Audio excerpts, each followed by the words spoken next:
Hello, all you spry tubers, twitchers, and pod people out there. Welcome to the Could You Do It Better podcast, where director, artist, and the behind-the-scenes awesomeness known as Sesh and the writing and directing sensation known as Maria discuss popular television shows and movies and answer the always controversial question of, could you do it better? Today, we will be discussing Season 2, Episode 2 of Ryan Condal's House of the Dragon television series, based upon George R.R. Martin's novel, Fire and Blood. And as for me, I'm Jonathan the Intern, and unlike our two experts, have no industry experience whatsoever. In other words, I'm much like Aemond Targaryan. I get mistaken for 3-year-olds, people want to decapitate me, and the only way I can sleep at night is by curling up my unclothed body on an escort who roleplays as my mom. Like I can afford an escort on this salary. And now, to Sesh and Maria. Woo! Cheers to moms. Absolutely. Oh boy, that's what it's all about. Our target audience, definitely moms. Anyway, this is a season 2, episode 2, House of the Dragon recap. So just so everybody is aware, this will indeed contain spoilers throughout. So if you haven't watched this episode and don't want to hear any spoilers before you do, please feel free to put us on mute as you watch the episode, then rewatch our show afterwards, because that's how you double those view counts. And now, on to the recap as mandated by our legal department. We open on the rounding up of the Red Keep inhabitants who weren't doing their job last episode. So, all 893 of them. This was quickly followed by Aegon slashing apart King Viserys' D&D village terrain and miniature collection with his sword, similar to what Viserys did to Rhaenyra's mom in Season 1.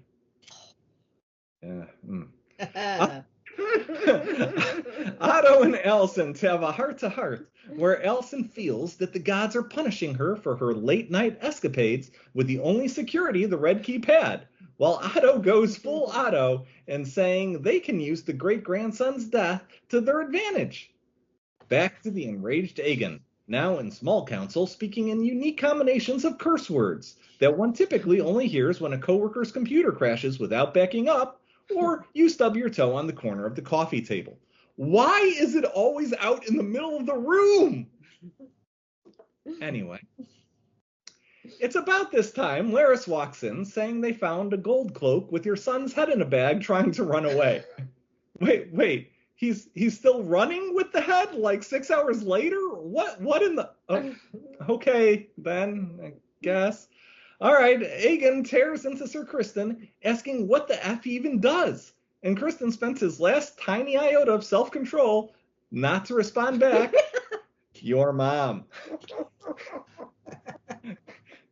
And like I said, this episode is made for the mothers out there. Aegon talks about murdering everyone, and Otto pipes in, actually, we're going to parade the headless 3-year-old child and the grieving wife and grandma around King's Landing, then light the child's body on fire to drum up support for our cause. Woof. The King's Guard immediately gives up the Ratcatcher and Daemon, then allows Aegon to use his head as a baseball for his mace. Cut back to the parade, which is a more dour version of Cersei's Walk of Shame. Same path, too. Over to Rhaenyra's small council in disbelief, trying to figure out what the hell even happened. Cut to a smirking Daemon. Right. We have psychopath Daemon this episode. Cool. Daemon is called to the principal's office to have a lover spat with Rhaenyra. He says the killing of the 3-year-old was a simple mistake. The assassins were tasked to kill Aemond. Rhaenyra responds that for some reason, she can't just trust him. Ooh. Was it because he groomed her as a child, then took her to an orgy as a preteen and sexually assaulted her, leaving her alone and naked, and spied upon simply to tarnish her character and destroy her legitimacy among the masses as an heir to the throne? Oh no, apparently it was because her dad didn't trust his intention. Well then. She calls him pathetic and he storms off. I'm sure this will go well. At least Rhaenyra called in Daemon's daughter Baela to keep an eye on King's Landing. That way, when she inevitably dies, Rhaenyra can say everything's all square again. 3 minutes of artistic cinematography followed by Alicent drowning her sorrows in a bathtub as Sir Criston actually guards something, anything, in this case her door, because he believes there's no absolution for what they did.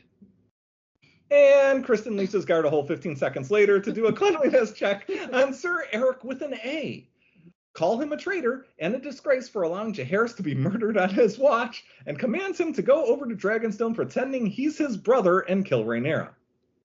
So, same plan as Daemon, but at least in this plot, Eric knows what Rhaenyra looks like and isn't an idiot. So, improvement? Cut to Baela and Jace bonding over daddy issues. Hope they scheduled the week off, as this is going to take a while. Over to dancing nude women and a pale naked Aemond getting his daily cuddle therapy from a very matronly prostitute as he confesses guilt for killing Luke. Well, glad to see this scene, because Hot D was running dangerously close to not meeting HBO's nudity quota this season. The prostitute, stroking him like a chia pet, tells him that when princes lose their temper, the small folk suffer. Cut to small folk suffering. Back to Dragonstone, where Corlys and Rhaenys are having sweet comedic pillow talk, expositing why Daemon is the way he is. Been there. Meanwhile, Rhaenyra and Mysaria have a when the current girlfriend meets the ex-girlfriend encounter. They go from enemies to commiserating about their boyfriend's inadequacies and the scars they still hold, ending with one of them sending the other back to prison. Off to King's Landing, where Aegon hangs all the rat catchers for the town to see. Otto is appalled, likely because he didn't think of it first. Then overplays his hand to the king, berating him and saying he's less qualified for king than even his daddy Viserys was. Burn! Aegon removes Otto from his handly duties and installs Criston Cole as the new Sir Lord Commander Hand as a reward for his brilliant plan to kill Rhaenyra. Oh boy, talk about failing upwards. Jump to Dragonstone, where Rhaenyra releases Mysaria to deport her back to her home country, because that's what you do to your significant other's exes. Rhaenyra is immediately paid off because Mysaria sees Sir Eric with an A arrive on his murder mission, just strolling through security, and wants to retain her Westerosi citizenship. Eric with the A methodically stealths through the house, entering the room holding Rhaenyra. It's too late, though, as Sir Eric with an E catches Sir Eric with an A in Rhaenyra's bedchambers, and they have a fight to the death, with Sir Eric the E coming out victorious. Well, sorta. I mean, he killed his twin brother. Oh, and now he kills himself. Well, I guess when one identical twin gets mortally wounded, the other does also. Back to King's Landing, where Otto is telling his daughter Alicent that he was fired from his job due to age discrimination and is just going to go back home to Old Town to rear Alicent's other child, Darren. Alicent responds like, hell, you got fired for being old. You got fired for being awful at your job and an even worse person. And God forbid you ruin the only child I have who might not be a psychopath. Oh, wait, never mind. Those were the voices in my head again. No. Instead, Alicent actually tells him to go to Highgarden to get the support of the Tyrells so that he'll be able to return again to take back his rightful hand position. No. And speaking of taking back positions, Alicent retakes hers, pinned up against the wall by Sir Criston, to close out the episode. Oh, what a recap. This episode is brought to you by Forever Fanciful Funerals. When dealing with the death of a loved one, we realize how meaningful it is to ensure that they're remembered in a positive light forever. And even more importantly, that you and your loss will be remembered just as long. Here at Forever Fanciful Funerals, we make one-of-a-kind funeral experience that bring all eyes directly on you. including your own personal team of beauticians, videographers, and coaches that allow you to look and act as mournful as possible on camera, while still being as photogenic and iconic as ever. So whether you choose one of our deluxe packages like a JFK assassination recreation, or simply want your loved one dragged through the city on wagon in a full processional for all to see, Forever Fanciful Funerals is there for you. That's Forever Fanciful Funerals, where you shouldn't be caught dead without us. To you, Sesh and Maria. Fantastic. Thank you, intern. Oh boy. Well, let's begin the night with we'll include the number to Forever Fanciful Funerals if anybody's interested at the end of the show. Yeah. Our first question of the night is, does the gorgeous, at times museum-grade cinematography in this episode match the writing? Sesh, why don't you start us off? I'm going to say nope. Yeah, great cinematography. I thought the wardrobe was fantastic. Great acting and writing. It was written. Not to be too harsh. I do want to say I actually love the Ray and Damon fight / breakup. That was done great. I loved it all. And it felt right for where we were in the story and the story these characters have had together. The I don't trust you sentiment was so real and such a great reaction to a lot of what Damon does. Finally. Like she really got to vent about him and her life. It was a very believable overflow of everything for her. I found this on the web for it was very. Check it out. We have to Thank find you, a way. Siri. Yeah. Siri keeps wanting to insert herself into our podcast. Every time I'm talking to Siri out there, really. She's one of our audience members. But yeah, I think she did I think it was that part for me, that scene was really real well written. I felt like that worked well for everything the characters had been through and all the steps they took and them in that moment. And it was, really well acted too. And all of it just made sense and felt good. In the way that it should have, even though it was kind of, it's good. It was angry. They got a lot of energy there.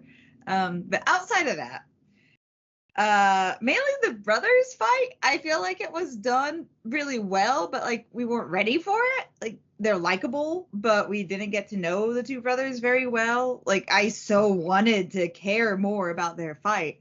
It went down predictably too. Like the tension would have been nice if we knew anything about them other than they're honorable and stick to their own beliefs.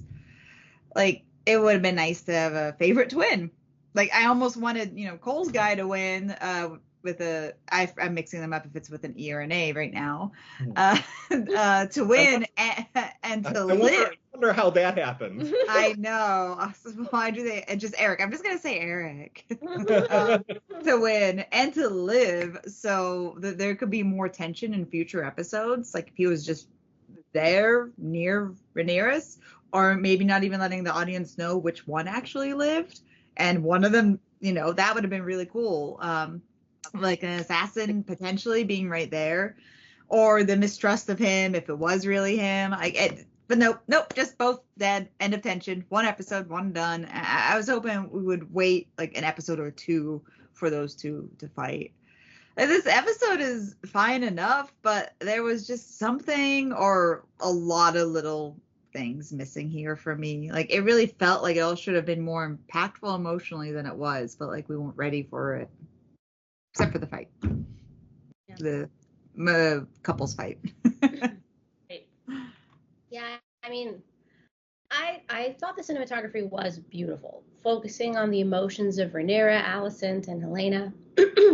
If someone took still shots of many of those scenes and moments, it could mirror a Baroque era painting. The trouble with it is, it felt like that was the main purpose of the shot. The medium we are watching is television, not an oil painting. I keep thinking back to Got when, Cersei blew up the Sept or the Battle of the Bastards. Those to me were incredible because they married the storytelling with the cinematography and the scoring into just something beyond. And I don't think this episode brought the stakes and drama high enough to warrant the way the cinematography was done. So it actually ended up pulling me out of the episode more than anything. I feel like every potential moment of high drama in this episode was muted, so I didn't get a chance to get upset or involved in the characters' feelings enough to be moved by any imagery. Like, so, for example, while I agree with you about, like, how they fought, I feel like the setup, like the way Rhaenyra pieced together that it was Daemon behind the boy's death was so anticlimactic it actually hurt. I mean, she just looks at him and we jump to them alone and her sharing her disappointment, getting real with him. But this did not feel like empowerment. If she would have said in front of everyone, I don't know, this is just me talking, how, if anyone in her camp made that happen, they would be excommunicated or even killed or doing something so heinous. And then at that moment, someone reveals it's Daemon. She'll have to make a queenly decision in front of everyone about what to do with him. So then after, she orders his demise or whatnot and watches his giant baby meltdown as he's being drug away. We take a cinematic pause on her forlorn face. That, to me, would be more apropos for the shot. I think that's genius. I love that. That is a brilliant way to handle this. I mean, you're absolutely right. That would have actually added something to this episode. Yeah. I can see why you've been hired for stuff like this. Yeah, I too, as a layperson, thought the cinematography was indeed stunning this episode. And I joked about it in the intro, but just like I think I'm not sure if it was Sesh or Maria, one of you brought it up, but there were some truly artistic shots in this one, like the best since the Winds of Winter, I thought, in which that was the one that Cersei did blow up the Sept, and Tommen killed himself, and Cersei ascended to be the queen. So really great job. The problem is, and I think it's the one you're alluding to, is that while Game of Thrones, that Game of Thrones episode was truly riveting and edge of your seat television, where the dramatic scenes and images carried the episode without much need for dialogue, this House of the Dragon episode made you wonder what, if anything, actually even happened in this episode. And I think it's because of what I spoke about last week, is that how they've gone about in writing this series, which is, it just feels like there's such low stakes and little to no intrigue or drama that while this episode is beautiful to look at, there just isn't the substance to build on to make those beautiful shots carry the episode. Like, I should care about the Erics having an epic fight. Right. But as Sesh said, their characters were just so poorly developed in season 1, it didn't hit as hard as it should. I should care about the rift between Rhaenyra and Daemon, or the grieving Helaena or Alicent, but same deal. So it's almost like the failures of this episode have more to do with the problems of season 1 than it did anything to do with how this episode was shot.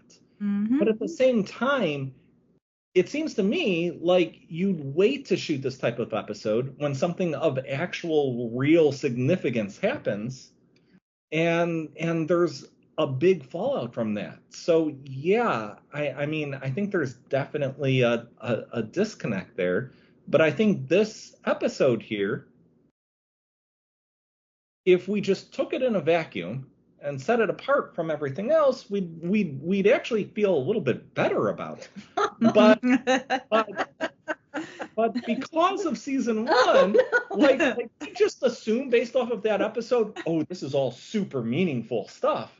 You know what I'm saying? Yeah. But because we know season 1 and we know the actual characters, we're sort of like, okay, cool. I guess. Oh, he's dead. Yeah. Oh no. The season 1 managed to like ruin the. That's what I said last episode. That's so sad. All right, our next That's question. really funny. This one is a bonus showrunner question. Ooh. You get points for this one. Writer Sarah Hess and director Claire Kilner stated this episode was based around women's rage and a woman's role in this society, and that Rhaenyra is actually the same exact character as Daemon, just that he gets to do everything he wants, while Rhaenyra is forced to sit in a dress in a castle. Do you see these parallels in their characters, and what level of empowerment did you take from this episode? Jonathan, would you like to start us off? As the resident woman on this, Let the man go first, I was going to say. Yeah. I don't think a better person could have been chosen to answer this question first. Yeah, I have absolutely no idea what they're talking about. I mean, what in the heck?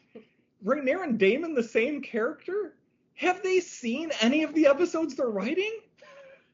I mean, how is Rhaenyra a raging psychopath with personality disorder, or an uncaring parent, or a deceitful schemer and impulsive murderer? Like, how are these characters even remotely alike? That's the better question. Hell, Daemon hasn't even been the same character in any 2 episodes this season. and this is the writer saying this? Yeah, that's not a good sign at all. And as for woman empowerment and rage, I'd feel a lot more empowered if Rhaenyra didn't cower against the wall when Sir Eric came to kill her. Had she actually had gravitas or the fear of God into him like Cersei or Daenerys would have, do you think they're going to go and cower in a corner? And if, when arguing with Daemon, that's the best she can do, saying something just doesn't make me feel like I can fully trust you, and finally calling him pathetic because he wouldn't take responsibility for killing a child, I mean, Rhaenyra needs to go to the local mall or grocery store and hear how actual empowered women talk to their men. Daemon's lucky he's not their husband, as they'd already have a leash around his neck. Tell how pathetic he really is. Empowering for women? You know what's actually empowering? Having Rhaenyra be a strong-willed, well-written leader. Not some waif turtling in the corner, letting the knight fight her battles. A score of -4 on female empowerment this episode from me. Sesh, do you echo his feelings? What do you think about this? Yeah, I do not see her as the same character or same soul as Daemon. I can see her being envious of him at times, like when she was younger, but I don't think she would act or do the things he does, even if she could. P.S. She can now, by the way, unlike when she was a young princess. I don't understand how different what's being conveyed compared to what behind the scenes people say about what they're trying to do. Like, my jaw dropped when, like, the young King Aegon's actor said his character had a new respect for his sister wife after what she went through with their child, because that is not how I would interpret the moment they crossed paths down the stairs. Nope. I took it as they have no idea how to console each other, especially when they clearly do not have a loving relationship. But there was a shared silence and mourning just for a moment. And that was a good moment. But that was newfound respect conveyed. I didn't feel that at all. Okay, back to Rhaenyra. Her anger was great in this, but it did still feel like a woman's rage where she was level-headed and didn't have a violent outburst. Like Daemon's amazing double cup slap. Boom, boom, I love that. I felt a lot less parallels and a lot more contrast to the different sides of the same coin at best. I did feel she was empowered, though, as herself being at an older age, her current position, her finally being affected so irreversibly by Daemon's actions, where she doesn't have an excuse for it. I felt like that all really clicked for her, and she clearly stated her thoughts and held her ground. She felt strong in the scene. She put in the effort to not flinch or falter at his outbursts. Like, she really held her ground and drove the point home. That was all good, and like I said, that was my favorite scene, even though I felt like it contrasted the two more than it showed off their similarities. What the heck are they talking about? Yeah. No clue. Yeah, Rhaenyra and Daemon may have had similarities when she was a 13-year-old girl, but not now. I mean, she's an adult. She's far surpassed him mentally and emotionally. He doesn't think anything through. He doesn't hold himself accountable for his actions. I think she's more her father's daughter, in my opinion. She's slowly growing into a person who wants fairness like her dad and doesn't rush into war like she could have when her son died.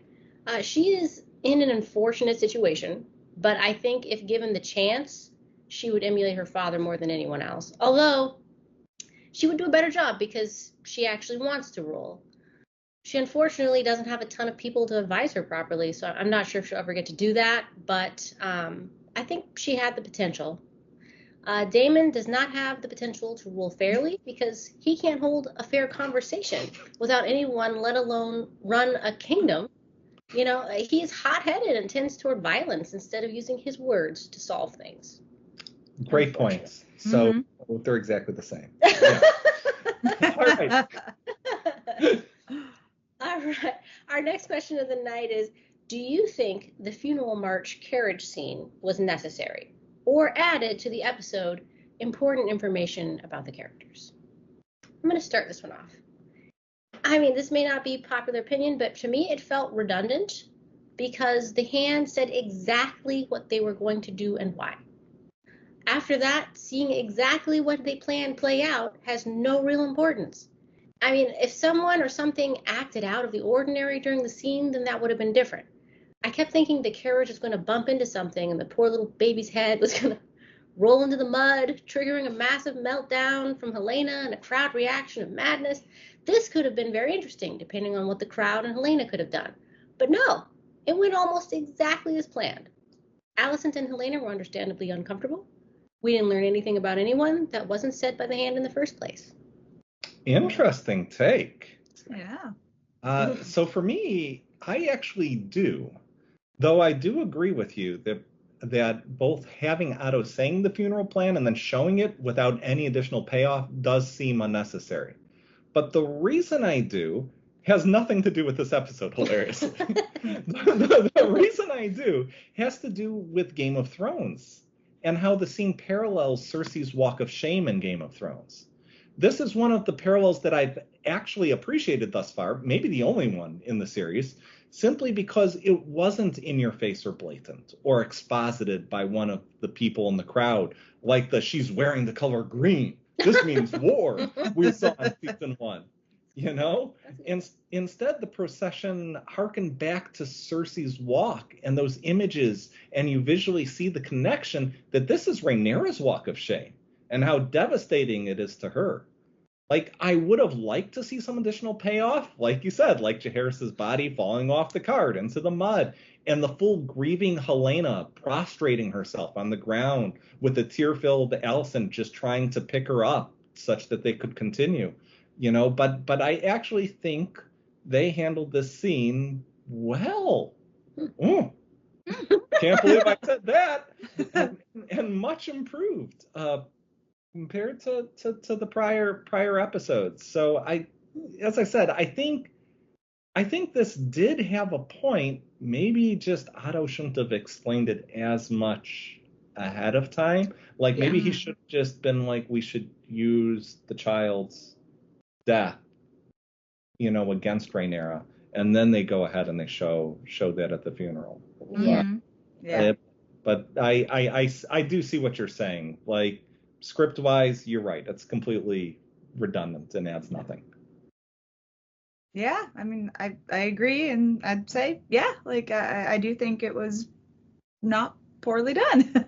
Like Otto had a good point from what they needed in the war, and it makes sense. Like it's fair of them to, like it sucks, but to exploit Rhaenyra's actions. It counts. It's her side's doing. Like even if they suspect not, it's logical and fair to, you know, blame them. The harshness of killing a helpless child. Yeah, you want to say these guys did that. You don't want that leading you. Like it should be a big deal. Like I mean, it was. I thought it was actually a pretty heart-wrenching scene in the ways that it was supposed to be. Like, I thought they were going to go with the heartbreaking and completely dignity void move of the cart tipping and the child landing in the mud and all of that. The tension was there for it, but retrospect, I'm glad they didn't do it. Like, it really was... I guess enough. We had Helena's reaction to the crowd and how overwhelming it was for her. I almost would have liked to see more, like maybe even a panic attack. But even where it was at, like you feel really bad for her. Like it felt worse for her here than it did for the night it happened. Like it's one thing to have like the lifeless body paraded, and that's a big thing actually. But to have her grief put on display and witnessed when she didn't even want anything to do with the public ever.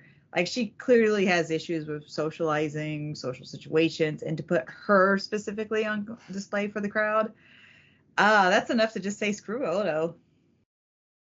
Yeah, they should say that more often in this series. Yeah. Yeah, I mean, good points, you guys.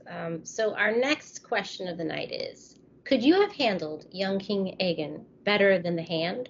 How would you have steered the angry king to do your bidding? Sesh will pick up right where you left off. Yeah, I'd handle it better. How could he not know to tell somebody something, anything that they want to hear? So do I think Odo has had some good planning here, but he also just sucks. He is so far up his own ass. He sucks at talking to this little psychopath king. He could have said more than, we do this open casket funeral, then everyone is on our side. Done. That's all he said. He should have added, then with the help of all of Westeros, we will destroy them all. Bah ha ha. Have them bathe in their own blood. Bah ha ha ha ha. Because that's Aegon's language. Ask Aegon, what do you want to do once everyone comes to our aid to kill them? Let the child vent just a little bit. Let the king kind of plan out some revenge and cool him off by entertaining those thoughts. Like he really should have explained step 3 in his plan. and honestly, like to us, the audience, like I wasn't sure whose heads this would have actually turned or sides, who actually is going to change sides now. Like I have no idea what his exact next move was going to be myself. But instead, Odo just acts holier than thou and puts himself in a position that opposes the king. He doesn't at all make a case that he's on the king's side and just smugly assumes everyone knows he's on the realm's side. So that what the king is supposed to care about, And maybe he was pretending this wasn't a Nepo baby situation, but he didn't even start treating him like his flesh and blood grandson until the insults were coming out. Wow. Did he spend no time with him before he was king ever? I bet he didn't. I'm sure he didn't. Like obviously this kid isn't going to listen to patient reasoning for the greater good.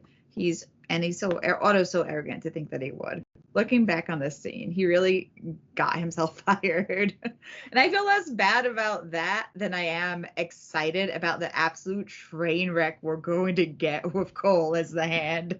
It's going to be glorious. Like he's worse than this is going to be entertaining. But boy, it all makes me miss Tywin Lannister. Yeah. It would be nice if Tywin was on this show. It would add some intrigue, that's for sure. And I'm in complete agreement with you in that the answer to this is yes. Simply give Aegon what he wants. Bloodshed, vengeance in a way that's least detrimental to the crown. That's the Hand's job. I mean, Aegon has been shown to have no understanding of military strategy whatsoever. So, handpick some extremely low-risk targets. Get some super easy wins that you inflate the value of while you wait for the other houses to pledge their support. Like have things working behind the scenes while the visuals just, we're killing everybody. Woo! And give Aegon the credit for it. That his attacks are turning the tide of the war, making everyone across the realm support his just cause. Just keep him happy and interested in his role, putting his anger towards Rhaenyra and not towards the council or King's Landing or foolish decisions like making Sir Criston of all people hand. That said, if you really want a big victory, think up a way to break the crippling blockade. Have teams of loyal sailors from your Royal Navy go out under the cover of darkness in small smuggling vessels to get close to and swim up to Corliss's ships, like lay pitch or something on the hull, and then light the ships on fire, or perform a coordinated dragon attack. You have those. Open up the routes for trade again. Ingratiate yourself to your people who can help make weapons. Help keep morale up. But above all else, don't disparage the king. Don't call him unfit and dare him to remove you. You're daring a kid. Oh, you won't remove me. You won't fire me. Yeah, he will. I mean, common sense. Just common sense. I mean, in fairness, this is consistent with Otto this whole series because he has had no common sense the entirety of this show. Yeah. Mm-hmm. Point. I mean, I agree with you guys. I was surprised at how ill-equipped the Hand was to deal with his own grandson. I mean, he has so much experience. You would think he would at least keep a better eye on Aegon and not let him randomly murder rat catchers. I mean, it's not like Aegon goes anywhere. He's in the castle, angry. Just stay right by his side. Then pretend like you agree with everything he wants to do and give him a glass of warm milk and tuck him into bed. Like, from the city. It's not that hard. I guess he had it too easy with King Viserys. He isn't used to anyone who has any kind of ego or emotions. I mean, King Viserys just didn't even want to be there, so you get away with it, I guess. Maybe that's it. Maybe that's it. He spent 30 years of his life like handing up King Viserys, and he's like, oh, I thought this was being a hand, just telling the king what to do, and the king's like, yeah, cool, man. So our next hot question of the night is, did we really see a softer side to Aemond while he was curled up like a naked baby in the brothel, or was that just another front? Heyo. You know what? That wasn't planned. All right, Jonathan, you start. I've been punished. This is retaliation. Did we need it? No, but it does show he's a disturbed individual who desires both motherly affection as well as punishment. I really don't think it's a front as much as he truly wishes that he had a loving and caring mother in his life. He was bullied a lot as a child, and in his own mind, he probably felt his parents never did enough to stand up for him or protect him. And everything he has now, he had to actually take for himself. He lost an eye, but he got himself a dragon. He also probably does feel some sort of guilt or sadness or hatred, maybe not of killing Luke, but at least of himself and who he is.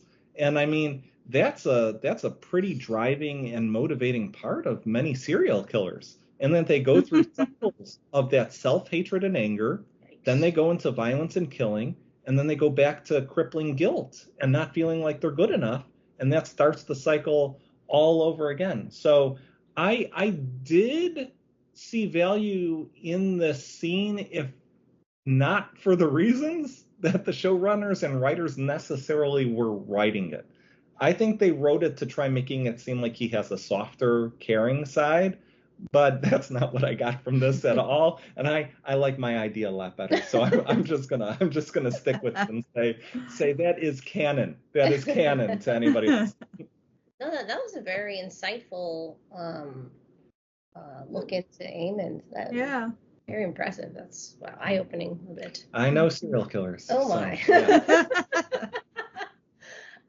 I mean, I think mine isn't as insightful, but I felt like the scene felt like Aemond was being completely fake the whole time, pretending like he was sad and vulnerable. Granted, he was very naked, and that usually means vulnerability, but his demeanor didn't match. I could see that, perhaps the purpose of the scene was to show his human side, but it didn't feel like that. It actually made him seem more pathological than anything. Maybe that's what they were going for. I have no idea. It is interesting that he found a person to confide in that is this, same as his mom in terms of looks. I guess since his mom isn't really available to talk to, she's the next best thing. I mean, age, hair, maybe he only has one eye. The depth perception. Yeah, exactly the same. She looks like her if you don't have all of your vision. Just like Rhaenyra and Daemon. Perfectly identical, just different genders. What do you think? I did think it is interesting. I didn't realize I remember this, but apparently she's the lady that he lost his virginity to. So like, good for him. And they're still at it, kind of.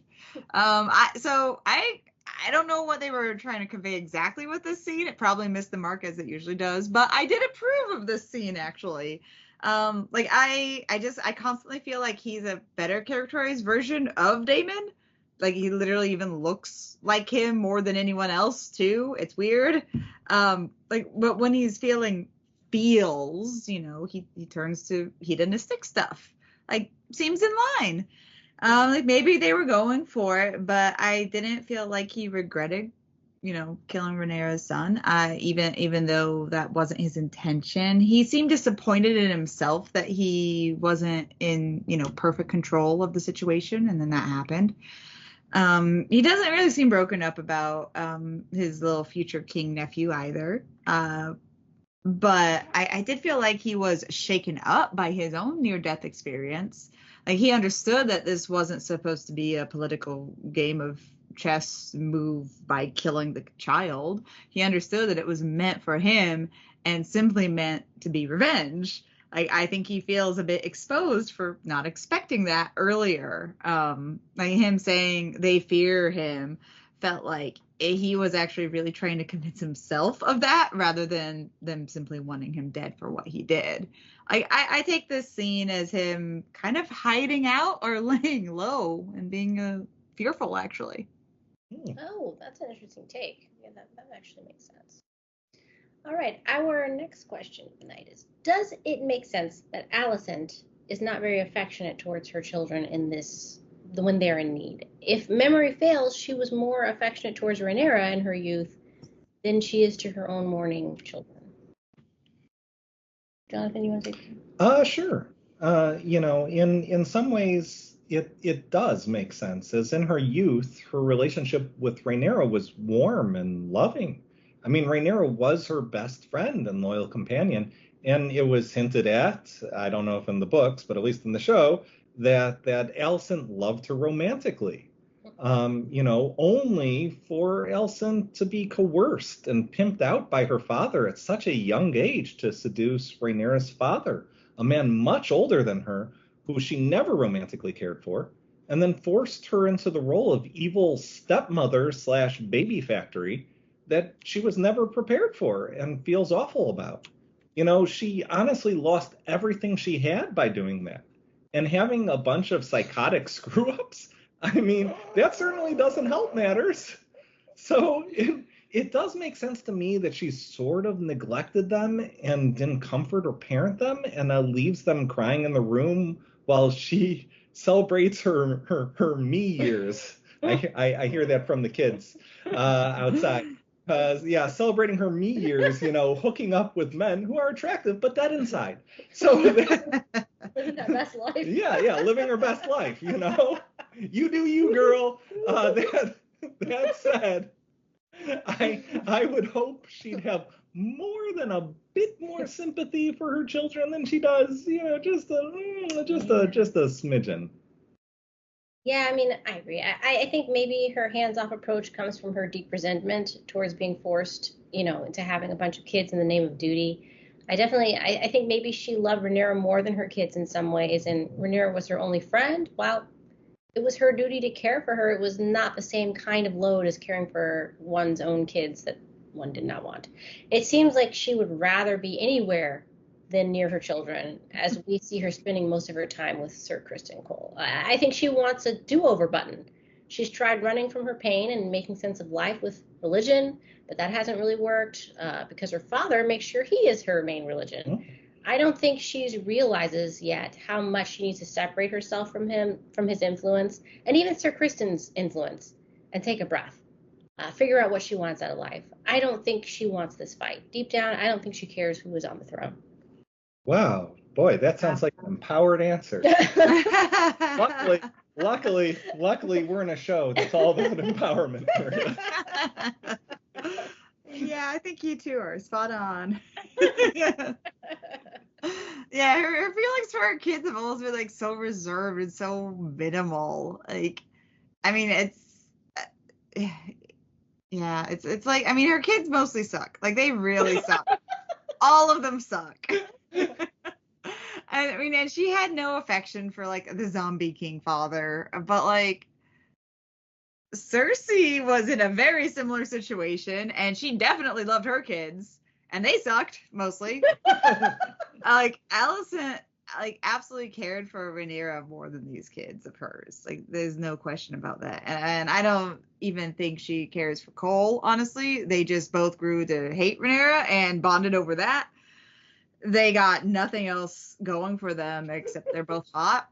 Like I don't know what she wants even, like, other than the reset button that you mentioned. Like, I was just disappointed we didn't get to see her comforting her mourning son, who she just said was still malleable, and she just bragged about still being able to give him guidance to. Like, it's a perfect moment, and she walks away. It's a missed opportunity on the writers, too. Like, I honestly wanted to know what she was going to tell him. Was she going to be the mother he needed in that moment and comfort him? Was she going to be the disconnected, plotty, cruel to his own family type like Odo? Like, you know, to her own son, which he did to his own daughter? What was she going to weave both of those two useful things into some manipulation to accomplish both? I would have liked to have known. So I'm just kind of annoyed by it. I think that's an actual interesting thought, is like, what if she went in there, gave like actual motherly advice or soothing, you know, she walks out and you see her face like change, and then she goes to go do Sir Kristen again to show that, you know, she's taking over after her father. Yeah. That's an interesting thing. Well, we'll never get to see that. Yep. So, Yep. Moving right along, ratings, and would you continue watching?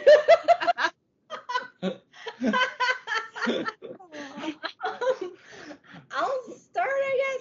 I mean, I'm watching because that's what we do here. I'm not sure if I am hooked or care about the outcome. I mean, my guess, based on how GOT went, is that, you know, they destroy each other with misuse of their dragons, end up losing all their dragons by having them fight each other, and okay, that's unfortunate, but not exciting news. This episode gets 5 points for the cinematography and an extra 0.75 for the writing. 5.75 this week for me. Sesh, what's your take? I completely agree with you. This is what we do here. So yeah, we will watch because this is what we do. How many seasons? Oh gosh. But yeah, I have the same expectations for the outcome of the show though. Like, it's gonna be lots of whoopsies with dragons to come. Okay. Like, this episode is rough because I feel like it should have felt like a lot, but it felt hollow. Even though the scenes were emotional, like, it's hard to parse what's wrong. Like, this episode did what it could, but it couldn't clean up the mess that's already been laid out for it. Like, nothing leading up to this episode was good enough for us to care enough about any of what we should have in this episode. Like, I don't know. I wish I cared more about the twin fight. I really do. Like, yeah, all of it was great cinematography, great acting. I, in particular, actually really love the wardrobe. And I really love the new intro too. But man, it's a 6 rating from me. Like, I didn't hate this episode, but I do hate Christian Cole. Oh boy. But it's still only a 6. Like, more than 1 point of that is for the Rhaenyra and Daemon fight scene.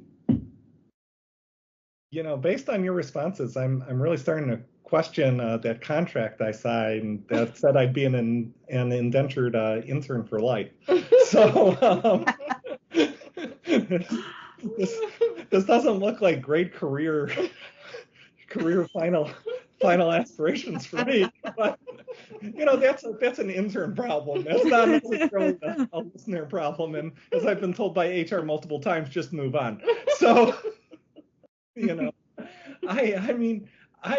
I'm with you. I don't know. Like, the great cinematography and music was a 10. It was a straight up 10. But man, it felt like nothing at all happened this episode. So for me, a generous 5 overall, if I put it in the filler episode category. Maybe for a filler, a little higher. Maybe. Maybe less if I'm forced to consider this an actual episode. Okay. Like, I should have felt something this episode, as I said before, but I just couldn't, as I still haven't truly accepted or even become familiar with the characters yet. The show has just done such a poor job introducing and developing these characters that my recollection of them is basically, oh yeah, that's the person we saw for a combined 5 minutes of screen time in season 1 that they haven't even really bothered to name more than once. Oh, they're dead now? Oh, okay. So, there's still no drama. There's no intrigue. There's no payoffs. It's like ordering soup and then giving you like some super watered down broth with nothing else in it. I just don't know. The more I see this show, the less hopeful I am it's going to turn itself around. And this is so far off of good Game of Thrones writing, let alone peak Game of Thrones writing, that I just have tremendous doubts at this point. And that writer's commentary at the end of this episode, that makes me think this really is going to be about the best we get out of this show, because that was insulting, honestly, just listening to it. But hey, another Game of Thrones prequel is coming, so that one will be better, right? What?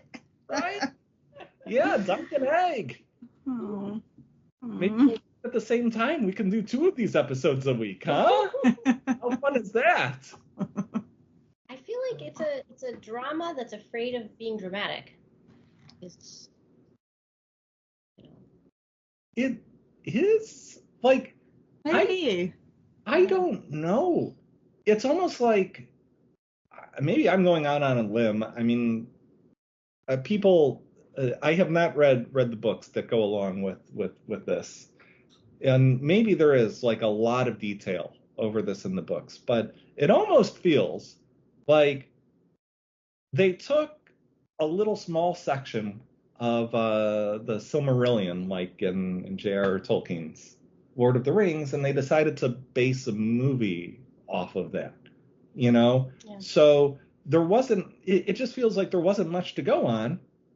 And so the writers, instead of, at least character-wise, like maybe the story was there, maybe the history was there, but character-wise, maybe not. And instead of being like, oh, let's workshop all of these characters really tight, and write them really distinctly, they're more like, we're going to rely on the narrative to help get us through it, but we're still going to make this a character-driven show. Yeah. Like I saw something about the book, and again, haven't read the book myself, but it was about the twin fight and how it was talked about like in minstrel, in past tense. And it was this glorious battle that lasted the better half of an hour. It was back and forth, and these poor brothers that loved each other, they declared their love for each other, and then they began to fight, and it was a close battle. They both struck the killing blow at the same time almost to each other, and it was so tragic, and everyone was there in awe at it.